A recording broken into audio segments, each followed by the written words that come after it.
Rugby league continues to be the gift that keeps on giving. Round 4's in the books. We've got 2 big stories we really need to get through, but there's plenty of more stuff. Welcome to the Fair Dinkum Department. Pretty easy job for us. All we're doing today is going over the weekend's biggest footy stories. Are they real? Are they a little bit ridiculous? I'm Chris Danks. Across from me, noticeably not wearing any Dragons attire, Liam O'Loughlin. How are you feeling, mate? I'm feeling okay. I'm okay. I've come to terms with the performance from Sunday night, so I'm all good now. Rugby league fandom, it's a cruel mistress. It sure is, yes. Not me, slept like a baby. We'll get game of the round out of the way. What was it for you? 2 golden point games, obviously. A couple of other close ones, but for me it was hard to go past Penrith and Para. Yeah. Thursday night, Nathan Cleary, the Iceman, but was outdone by Mitchy Moses in extra time, so that was my game of the round. Also, it was good kind of, I guess, juxtaposing those 2 halves compared to other guys who are in the comp. And you just go, well, that's why they're making all that money. 100%. Like, completely owned it for both teams. So glad I don't support either of those teams. Like, it would be great to be a premiership winning fan, but that would have been stressful. That would have been super stressful, yeah. Same as Manly and South on Saturday night. Yeah. There's obviously a lot of emotion in that game given the John Sattler stuff, and both teams had emptied out their gas tanks by the time they got to extra time. We're going to mix things up a little bit this week. I probably should have told you about this earlier, but I'm thinking, in terms of the real and ridiculous, I'm going to feed you a headline first, which I've seen over the weekend. You can tell me if it's real or ridiculous. And then we can talk through the topic. This will be good. First one, NRL world erupts over staggering Dragons press conference. It was an interesting press conference from Anthony Griffin and Ben Hunt. Went for less than 3 minutes after getting belted by 32 points against their local rivals. Anthony Griffin said a grand total of 39 words, I counted this morning. Only got asked a couple of questions, and then Benny Hunt was left to clean up the mess and talk through that shambolic performance against Cronulla.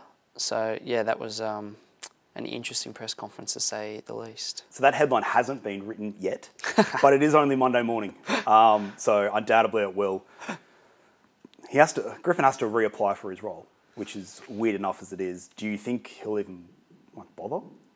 I wouldn't if I was him. All respect to Hook, but the writing is so clearly on the wall, isn't it? The news comes out last week before a massive game. They just lost by a fair margin against Brisbane. Then the news comes out from an infamous board meeting, which the Dragons have plenty of, that Hook would have to reapply for his job for 2024. Places immediate pressure on him. The only way to silence that kind of noise is for the boys to go out and put in a big performance, and that is not what they did. They were belted by the Sharks. Good first half though. Yeah, sort of. They probably should have been up by more, just given the amount of ball the Sharks dropped, but some couple of missed goal kicks as well. Could have been even at half time. But yeah, the second half was disgraceful. What was the overall? You were at OK Jubilee. What was your overall vibe there? Yeah, well, it was pretty split, the crowd. There were a lot of Shark supporters there, as you would gather, considering it's a local derby. But with 20 minutes to go, when there's Dragon supporters fleeing for the exits, and I was one of them with about 15 to go, which first time I've ever done that as well. Not a great sign for where they're at as a club. Yep. And yeah, the coaching situation is only going to be at the forefront now, even more so after a couple of big losses. Dragon's going to go with. They love to bring up someone who, a former player, whatever. Is that going to be the next move for them, do you reckon? Well, I compiled a list towards the end of last week when the news first came out about Hook having to reapply for his job. And look, Sunday night was a pretty good indication of the fact he's probably lost that dressing room. Yeah, they're going out there, should be playing for his job and trying to help their coach out, and that wasn't the case at all, was it? Jason Riles is the one that everyone brings up, whether or not they'll be able to get him away from the Roosters, where he's contracted for another 18 months, or hold off the Storm, who are probably going to be interested in him as well. But he's probably top of the hit list, I would imagine. Craig Bellamy was mentioned, but there's no chance he's going to the Dragons. Dean Young, Ben Hornby both came through the Dragons as assistants. Yep. At other clubs now, and successful clubs in the past 12 months in South Sydney and the Cowboys. Shane Flanagan's always talked about as a potential option, and Des Hasler's another guy that's in the mix. So there's plenty of guys there, whether they go with an experienced coach like Des or Shane Flanagan, who've been proven at the NRL level, or someone that's waiting in the wings like a Dean Young or Jason Riles, remains to be seen. But if you look at the names they all just mentioned, the majority of them are former Dragons players or coaches. So Flano played for the Dragons as well. Flano played for the Dragons, yeah. So I would say it'd be an ex-Dragon of some description that ends up coaching him next year. It's a big club, vocal fan base. We're going to be hearing about it for the next 10 days minimum. It's a bit real, a bit ridiculous. Should the Dragons flick Hook? Yeah, I think so. The writing is so clearly on the wall, and what you're telling fans if you stick with Hook now is that this season doesn't matter and we've only played 3 games. Yeah. So that's not a good sign to be sending to your members and your fan base, and as you mentioned, they're so vocal. If you're telling him to reapply for his job after 1 loss, it's only going to bring negative attention, and the performance on Sunday is only going to amplify that. If they stick with him now when it's clearly inevitable that he's not going to be there next year, you're only sending a bad message, and you're saying that this season's a write-off after 4 rounds. So I think they have to. They have to part ways with Hook. He's a proud guy. He's probably not going to step down. But the Dragons, if they're fair dinkum, they've got to cut ties with him, I think. I think that's our first fair dinkum reference. Nice. I think so, yeah. I had a look yesterday when obviously they kept panning to the hill. I didn't see any flags or anything that had like sack Hook or anything like that. The GST one's still there, which I think will outlive us all. But I think so. I think once those start appearing, Dragons are in serious trouble. Yeah, but to be honest, it might not even get to that stage. It wouldn't surprise me if he's gone before this weekend. Woof. Woof. So yes, real. The Dragons should part ways with Hook. Okay, riddle me this then. Joseph-Aukuso crops cruel sledge from teammate after $1.6 million move. A cruel sledge. Yeah, that was that was gold from Brandon Smith, wasn't it? Saying that a $1.6 million winger isn't going to help the Wallabies beat the All Blacks. I don't know if that's so much a sledge on Joseph, probably more on Rugby Australia and how rubbish they've been for such a long time. That lengthy drought with the Bledisloe Cup is obviously well documented. Big deal for Joseph going over there. More money than he's ever going to make in the NRL at this stage with the salary cap situation. So more power to him. He's still got another pretty much 2 seasons to run at the Roosters, and he's expressed his desire to win a premiership there before he does go to rugby. Coincidence that Teddy re-signed? I think that might have been the cherry on top of Joseph wanting to jump ship, but I think it was inevitable anyway, whether it happened in 2025 or a bit later down the track. I always thought he was going back to rugby at some stage. So Eddie Jones, as soon as he's come back, part of the great selling point about him is he said he's going to go after footy players. He's in the media every single week talking about someone. Cam Murray's the big one. Matt Burton's been spoken about. Nathan Cleary, Angus Crichton, who obviously used to play Rara when he was younger. This feels like it's all happened previously, several times even. It's usually driven by player managers. Is this something the NRL should be looking at, do you reckon? In terms of like, all right, this is a genuine problem that we need to nip in the butt right now. I think they need to keep an eye on it, but to be honest, I don't know what the NRL can possibly do. You can't say if Cam Murray's going to get a big offer from Rugby Australia. I don't think it's really fair for the NRL to come in and say, oh, we'll pay extra money to keep him, because that's putting other clubs at a disadvantage. So I think any talk of that's a bit ridiculous. But they do need to keep an eye on it, because Cam Murray especially is off contract at the end of 2025, which means if he did jump ship then would put him in the frame for selection for the Wallabies before the 27 World Cup, which is why Suaalli is obviously going at that stage. Angus Crichton as well, they both played schoolboy rugby and were highly touted at that level. Nathan Cleary and Matt Burton are guys that could succeed, especially given their kicking game and how important that is in Union. But they're both contracted long term at their current clubs, so I don't think they have to worry too much about that. But Cam Murray and Crichton are ones to keep an eye on. I'm not that fussed by it. They're both gun players, I get it. And you never want to lose like your best young talent to a rival code, but this has happened before. When Sonny Bill left, it was the same. When RTS left, it was the same. Burgess Folau, Radra to a lesser extent. Yeah, it's happened so many times, even looking back, 20, 30 years, like Lottie Takiri and Matt Rogers and Wendell Saylor as well. But more recently, yeah, you mentioned like Roger Tuivasa-Sheck, he's gone over there, hasn't worked out for him. I reckon he'll be back in the NRL sooner rather than later. But yeah, I don't know how much there is the NRL can do about it to stop these guys from going if the money's on the table and the potential of playing in a World Cup for, whether it's for New Zealand or whether it's for the Wallabies. It's a hard thing to pass up, and if you've got the ability and you've got time on your side where, Joseph could possibly come back and he's still going to be, in his mid-20s, it is an exciting prospect for young players. It's interesting what you say about he's 19? 19, yeah. So Folau's big thing was, he just could never get used to playing in the midfield for the Wallabies, which is where they needed him. He was a gun at the back, he was a gun on the wing, but they could never play centre. Suaali's a little bit younger, he'll probably have a little bit more time. So everyone goes, 1.6, if that's the number, that's a huge amount of cash. But like on and off the field, with everything that's coming up, maybe it's not that much money. Well, yeah, considering that he's every chance of going over to rugby union as a Samoan international, possibly a New South Wales Origin player, possibly a premiership winner. Yeah. The Roosters are well placed in the next couple of years to compete for a title. And then he's going to go over there, and he might not start there. I know people that I've spoken to in the rugby union world think that he'll probably start on the wing, but then he will shift to fullback at some stage. You've got tentacles everywhere. I do, yeah. But I think it's going to be worth it for Rugby Australia to get a high-profile NRL player with so much upside over to the 15-man game. So big question then, can NRL do more to keep talent from switching? I don't think so, no. Again, I've been holding in my giggles for the last minute. Sorry, just because I'm reading ahead. And I know where this is going already, eh? Okay, headline. Fuck me, dude. It's so dumb. I guess this is the reason why we do this. Why Suaalli should be blacklisted from Origin. He was part of the 18th man. This was a real headline from the weekend. Yes, this was a real headline. He was part of the extended squad last year for Origin. Should Joseph be allowed to play?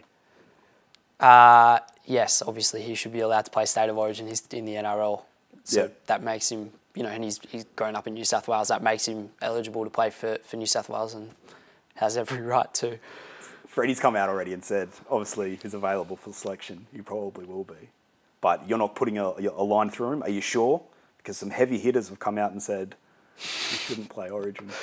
Heavy hitters as in Paul Crawley? One person. Yes, one bloke. Yeah, look, I think that's absolutely ridiculous. Any notion that Joseph should be blacklisted or banned from playing State of Origin because he's made a decision for 18 months, 2 years down the track.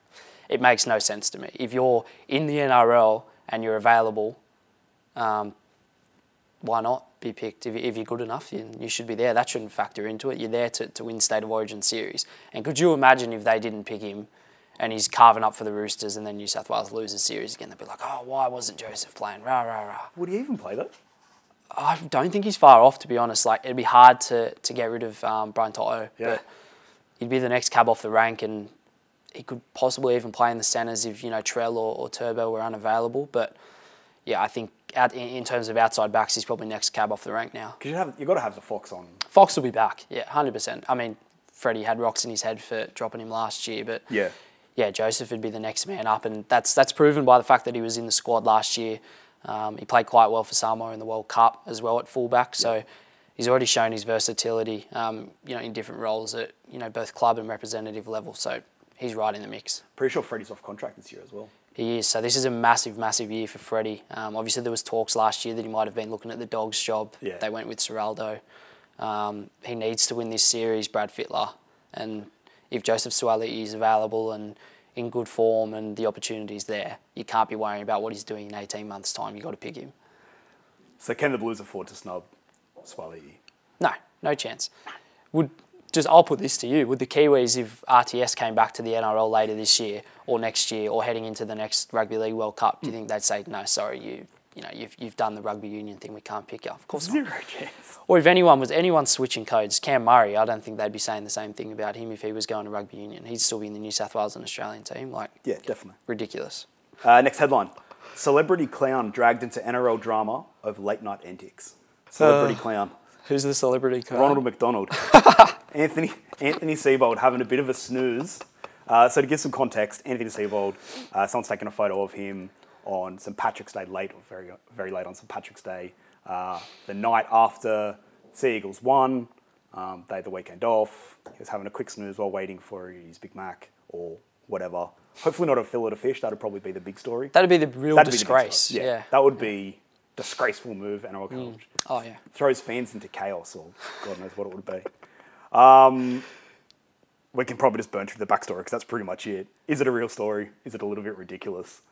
A little bit. Absolutely. Feels like a throwback to like 2016. It is so ridiculous that this has even become a story.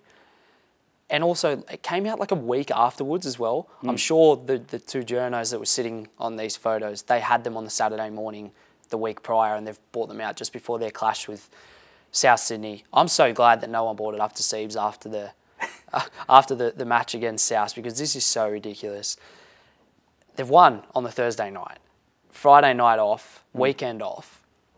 He's not harming anyone. He's not out there, belting blokes or jumping on car bonnets or getting kicked out of pubs. He's just sitting in McDonald's having a little snooze. So I can't believe that this has even become a public thing. If it was a Sunday night and they had training early Monday morning, it's an internal issue even then, but this is a non-issue. And I'm so glad that the Manly boss, Tony Mestrov, came out and defended Seibs and said that the club aren't worried about it at all. What's your late night go-to meal at Macca's? I don't mind a McChicken burger or some nuggies. I'm a big fan of them. One or the other, never both? No, it's usually both. Oh, yeah. okay. Sweet and sour sauce? Yeah, I would say. Yeah, sweet and sour sauce is the staple, isn't it? With it. Have you ever gone McChicken, thin layer of chips, sweet and sour sauce, chicken nuggets on top? No, but I'm going to try that next time. Now, if I'm, Give it a go. The next time you want to poison your body, give it a go. I think that's definitely the way to do it. I'm more of a Big Mac man myself, just so I can spill stuff all down me. Next headline.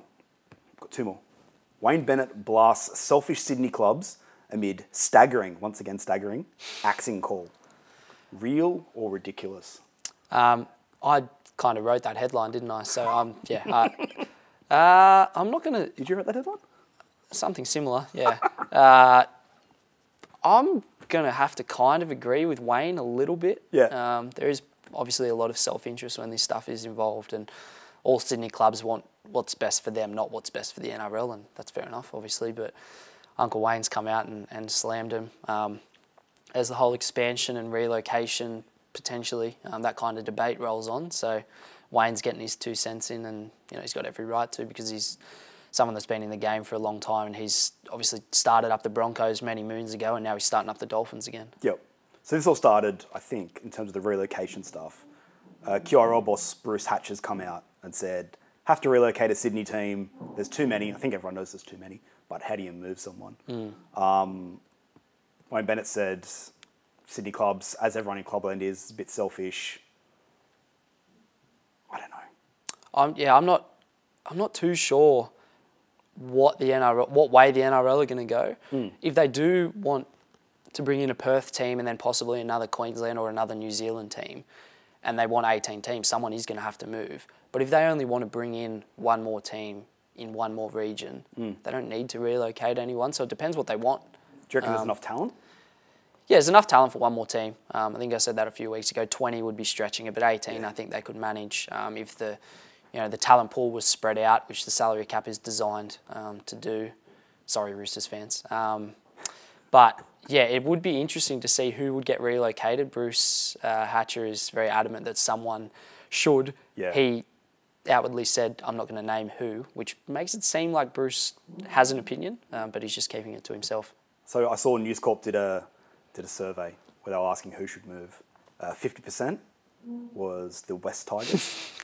That's not a great surprise, is it? No. No use saying who was second, but they're not going anywhere. Who was it? The Sharks. Oh, it was the Sharks. Yeah, okay. Sharks 12%, Roosters 10%. I'm like, pretty sure Roosters aren't going anywhere. No, if you're going through a process of elimination, Roosters, South going nowhere, Penrith are going nowhere, Para, Dogs, you would think no. Dragons, I would think not. That it's a large catchment area in terms of the Illawarra and the St George region. Cronulla, geographically speaking, but there's other reasons why they have every right to remain in the competition. The the two possibly are Manly and the Tigers, and I think the Tigers are right at the top of the list if that was to happen, but I just don't think it will. I don't think it will. Andrew Abdo's come out and said relocation hasn't even been discussed, so I don't think it'll happen, and I kind of hope it doesn't. Now, finally, one more headline, and I believe this has already been touched on. NRL reporter flees scene in ugly aftermath to Dragons' loss. Question to you. First question. Is this the first time you've ever left a game early? And 1B, under what conditions is it fine to leave a game early? From memory, I think this is the first time I've left a Dragons game early. Possibly when I was a kid, I might have left games early with parents to beat the traffic, so they don't have to listen to us whinging or whatever. But as an adult, where I can get in my car and drive home whenever I want, yesterday was probably the first time I've done it for a Dragons game. Yeah. Radio on or off on the way home? I listened to the last couple of minutes of the call, and then I was straight back into a podcast I was listening to on the drive there because I didn't want to listen to the post-game interviews or anything like that. But, so what was it like? Were many people leaving? Oh, yeah. Shitload of people leaving. Ben Hunt said he looked up after they were standing in the goal line for the 4th or 5th time in the second half, and he looked up and there was 15 or 20 minutes to go, and people were fleeing the scene. It's never a good feeling, I'm sure, if you're a player. It's never a good feeling if you're a fan, like leaving a game early, unless you've got like a dead set reason, like a family emergency or something. But just to leave because your team's getting belted is it's not an enjoyable thing to have to do. And I felt a little bit embarrassed, but I think just based on the performance, I had every right to get out of there early. I'd seen more than enough. A man can only take so much. Yeah, I'm so glad I don't have to watch him for a few weeks now.